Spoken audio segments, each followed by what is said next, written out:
정리하겠습니다. 공리주의 대표 철학자 벤담과 밀이 있습니다. 영국 근대사회입니다. 자, 먼저 벤담이라는 사람은요, 아까도 이야기했지만 에피쿠로스가 이야기했던 쾌락은 선이고 고통은 악이다라는 쾌락이라고 하는 것은 인간이 따라야 될 삶의 기준으로 추구해야 될 만한 요소가 맞다라고 봅니다. 그래서 이들은 쾌락을 따르되 다만 그 쾌락이 개인적인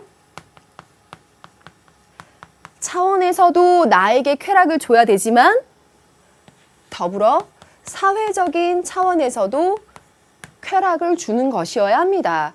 여러분들 공리주의라고 해서 이걸 배제한 이거라고 생각하면 절대 안 됩니다. 그래서 이들이 이야기하는 명제는 이거겠죠? 최대 다수의 최대 행복. 좋아요. 이 명제를 여러분들이 익숙하게 보게 될 겁니다. 그런데 이 사람은요, 우리 인간들이 누리는 쾌락이라고 하는 것은 모두 다 질적으로 동일하다고 봅니다. 여러분들이 예를 들어 지금 치즈케이크 한 조각을 먹을 때의 그 쾌락, 혹은 책을 읽으면서 느끼는 쾌락, 혹은 친구들과 수다를 떨면서 놀 때의 그 쾌락, 모든 쾌락이 다 질적으로 똑같은 쾌락이라고 보는 거예요. 이게 이 사람의 특이한 전제예요. 그러고 보니까 그러한 질적으로 동일한 쾌락에 대해서 어떤 쾌락이 더 즐거운 쾌락이고 더 추구할 만한 것인지 계산하는 게 가능하다는 거예요. 계산법을 내놔요. 계산을 하려면 기준이 있어야 되죠. 강도, 더 센 거, 지속성, 오래 쾌락을 주는 거, 더 확실하고 우리가 근접해서 가질 수 있는 거, 더 많은 쾌락을 가져올 수 있는 거, 고통이 덜 들어간 순수한 쾌락인 것. 이 부분에 대해서는 외우지 않아도 됩니다. 이걸 계산법으로 내놓고 쾌락을 추구하라고 이야기합니다. 여러분들 여기에 동의하세요? 근데 사실은 그럴 수도 있어요. 일상을 살면서 우리는 그래, 쾌락을 추구해야 될 만한 대상이라고는 생각을 해. 하지만 일상생활 속에서 너무 갈등되는 상황들이 많거든요. 예를 들어서 이 사람의 계산법대로 제 삶에서 한번 선택을 해보도록 하겠습니다. 자, 제가 지금은 한창 겨울이지만 그래도 몇 개월 지나서 봄이 오면 벚꽃놀이를 가겠다라는 마음의 다짐을 하고 있어요. 근데 그냥 가고 싶진 않아요. 예쁘게 하고. 그래서 왜 소녀시대가 입는 그 파스텔 톤의 그 스키니진 있죠. 그걸 딱 입고 벚꽃놀이를 가고 싶은 거예요. 그러다 보니까 지금 저한테 필요한 거는 다이어트예요. 다이어트를 해야 되겠다라고 마음먹었습니다. 그랬을 때 제가 머릿속으로 생각한 것은 그 예쁜 벚꽃 아래 거닐고 있는 스키니진을 입은 예쁜 나의 모습을 상상하고 있는 거죠. 그것이 주는 쾌락이 얼마나 크겠어요. 그런데 제가 강의를 딱 끝나고 사무실에 가니까 선생님들이 제가 좋아하는 떡볶이랑 순대를 잔뜩 사다 놨어요. 그것을 보는 순간 저는 이 둘 중에 무엇이 나한테 더 많은 쾌락을 줄 것인가 고민이 되겠죠. 그래서 어떤 것을 선택해야 할 것인가. 자, 3월의 예쁜 내 모습과 지금 당장 나에게 주는 맛있는 간식이 주는 쾌락을 계산해 보는 거예요. 왜? 이건 질적으로 똑같은 거니까 더 많은 수치를 주는 쾌락을 넌 추구하면 돼. 이게 벤담의 답이에요. 그래서 예를 들어 스키니진을 입었을 때, 다이어트를 해서 이걸 입을 수 있었을 때 나한테 주는 쾌락의 강도는 5. 제가 나름대로 계산해 보는 거예요. 그런데 지금 당장 떡볶이랑 순대를 먹었을 때는 더 세. 8이에요. 그런데 그 쾌락이 얼마나 지속성을 갖고 있느냐. 사실 스키니진 입고 예쁘게 사진 찍고 그것이 내 기억에 남았을 때 그 흐뭇함은 9야. 그런데 간식 먹고 나서 그 쾌락의 지속성은 오래가지 않아요. 곧 내가 혐오스럽죠. 이걸 왜 먹었을까? 그래서 그 강도는 한 5밖에 되지 않아요. 그리고 거기에 따른 순수성? 이 예쁜 모습을 유지하기 위해서 다이어트를 하려면 사실 굉장히 많은 불쾌감이 따라요. 그 많은 식욕들을 참아내려면 얼마나 힘들겠어요. 그래서 그다지 순수하진 않아, 그 쾌락이. 굉장히 불쾌가 많이 섞여요. 고통스럽다는 거죠. 그래서 얘의 순수성 한 3이에요. 예. 그리고 요 간식을 먹고 났을 때 순수성은 뭐냐? 그 자체로 쾌락이죠. 그 자체로 쾌락. 제가 생각했을 때는요. 그래서 얘가 주는 순수성은 이렇게 됩니다. 그래서 얘를 계산해 보는 거예요. 저 지금 틀릴까 봐 계산을 못 하겠어요. 어떤 게 더 커요? 계산해보니까 이 중에 더 큰 숫자가 나오는 거 뭐가 더 커요? 이거요? 이거요? 아래 거요?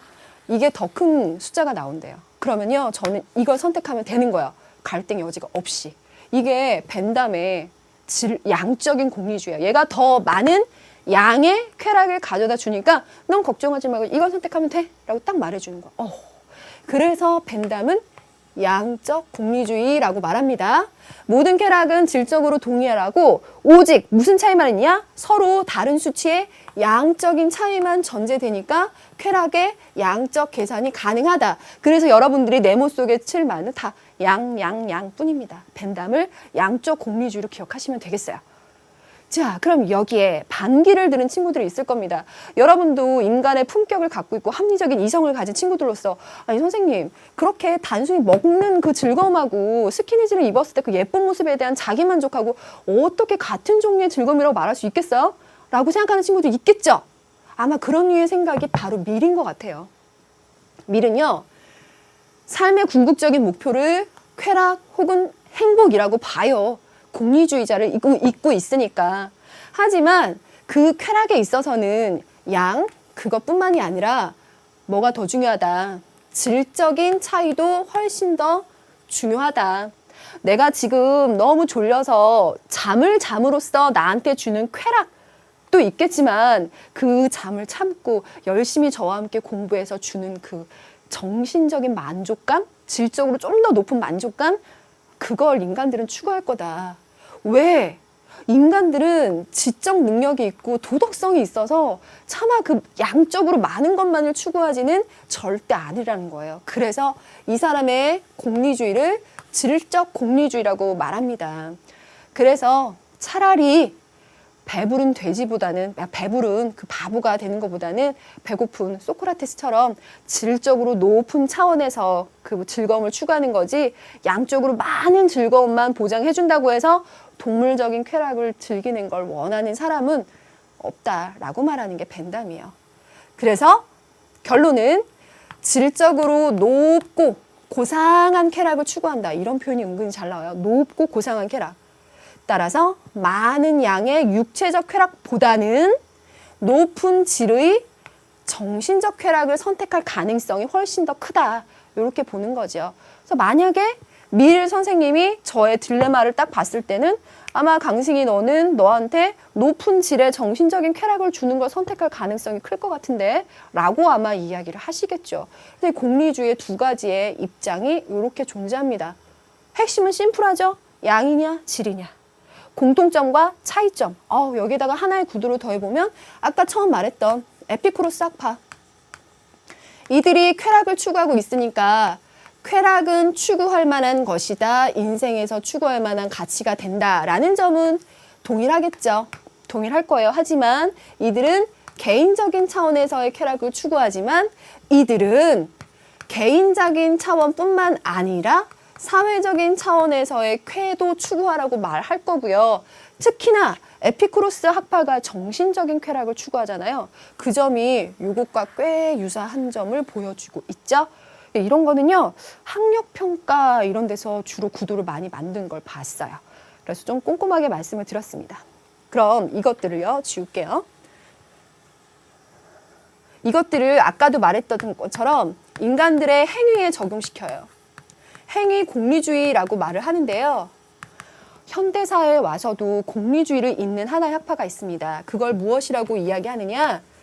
규칙 공리주의라고 말하는데요. 잠깐 언급이 되어 있는 정도이기 때문에 저도 그 부분에서 만족을 하려고 합니다. 지금 이 행위 공리주의대로 제가 이런 그 벤담의 예를 들었는데요. 사실 시간이 많이 걸리지 않아요? 떡볶이를 먹을까? 참을까? 그 심플한 상황에서 어떻게 그걸 다 계산하고, 그쵸? 시간이 많이 걸려요. 그래서 현대사회에서 제시한 규칙 공리주의는요, 보편적으로 일반적으로 많은 사람한테 쾌를 줄 수 있다, 쾌락을 줄 수 있는 것을 선택해라 라고 하는 것을 규칙으로 세우고 그것에 의해서 행동을 정하는 것을 규칙 공리주의라고 해요. 보편적, 일반적으로 많은 사람들에게 공리를 가져다 줄 수 있는 것을 규칙으로 둔 공리주의의 원칙을 제시하는 것, 현대사회의 규칙 공립주의 정도로 정해놓으면 되겠습니다. 물론 여기에 관한 문제는 없습니다. 재도전하는 친구들, 요거는 이번 교과에서 처음 등장하는 거니까요. 예시적으로 알아두면 좋겠습니다.